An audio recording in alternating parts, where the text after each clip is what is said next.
সম্মানিত সাংবাদিক ভাইয়েরা, আপনাদের সবাইকে সীতাকুণ্ড থানার পক্ষ থেকে সবাইকে ধন্যবাদ জানাই।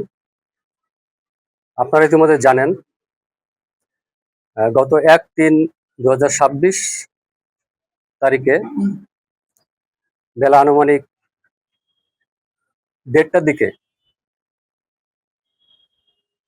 সীতাকুণ্ড পাহাড়ের রাস্তা নির্মাণ শ্রমিকের একটি ফোন পেয়ে সীতাকুণ্ড থানা পুলিশ দ্রুত ঘটনাস্থলে যায় এবং সেখানে দেখে আনুমানিক 7 বছরের একটি মেয়ে আংশিক গলা কাটা অবস্থায় ওখানকার কয়েকজন নির্মাণ শ্রমিক তাকে উদ্ধার করেছে এবং সেখান থেকে থানা পুলিশ অতি দ্রুত সীতাকুণ্ড হাসপাতালে ভর্তি করে এবং পরবর্তীতে উন্নত চিকিৎসার জন্য চট্টগ্রাম মেডিকেলে তাকে ভর্তি করা হয়।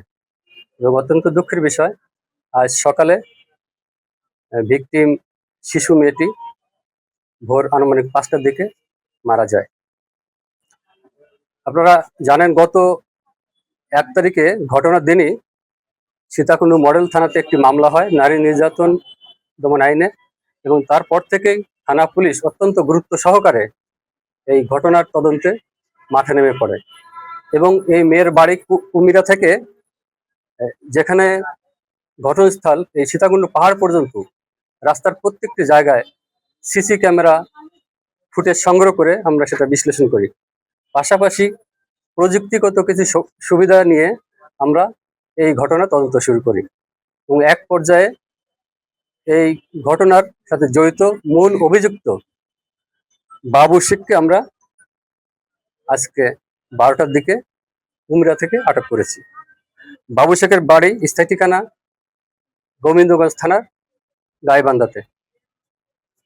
গ্রেপ্তারকৃত বাবু শেখকে জিজ্ঞাসাবাদে জানা যায়, ভিকটিমের বাবা মনির হোসেনের সাথে, আপনারা জানেন মনির হোসেন একজন রিক্সা চালক, মনির হোসেন এবং এই অভিযুক্ত বাবু শেখ পাশাপাশি বাড়িতে বসবাস করেন এবং তাদের সাথে দীর্ঘদিন ধরে পারিবারিকভাবে বিরোধ চলছিল, মাঝে মাঝে ঝগড়া হতো এবং এক পর্যায়ে এই বাবু শেখ এই বিরোধের জের হিসেবে তার মেয়েকে মেরে ফেলার পরিকল্পনা গ্রহণ করে।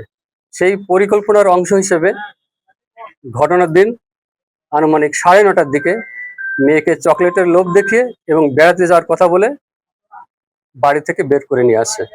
প্রথমে তারা কুমিরা থেকে বাস যোগে সীতাকুণ্ড বাস স্ট্যান্ড পর্যন্ত আসে এবং বাস স্ট্যান্ডে নেমে তাকে সীতাকুণ্ড পাহাড়ের ইকো পার্কের গহীন জঙ্গলে নিয়ে যায় এবং সেখানে নিয়ে তাকে প্রথমে ধর্ষণের চেষ্টা করে।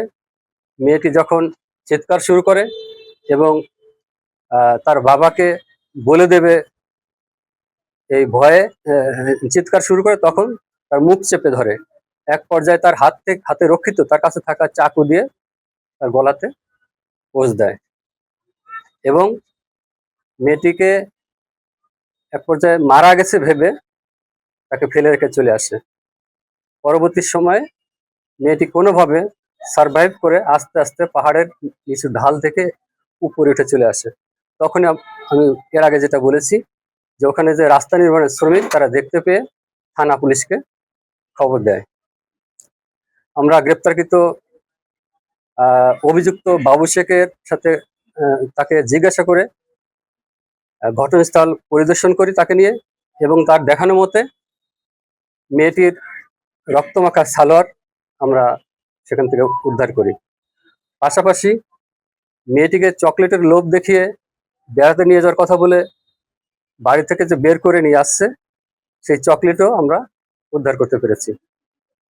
এই ঘটনার সাথে আরো কেউ জড়িত আছে কিনা এ বিষয়ে আমরা তদন্ত অব্যাহত রাখছি এবং গ্রেপ্তারকৃত আসামি বাবু শেখকে পরবর্তী কার্যক্রম গ্রহণের জন্য আমরা শীঘ্রই বিজ্ঞ আদালতে প্রেরণ করব।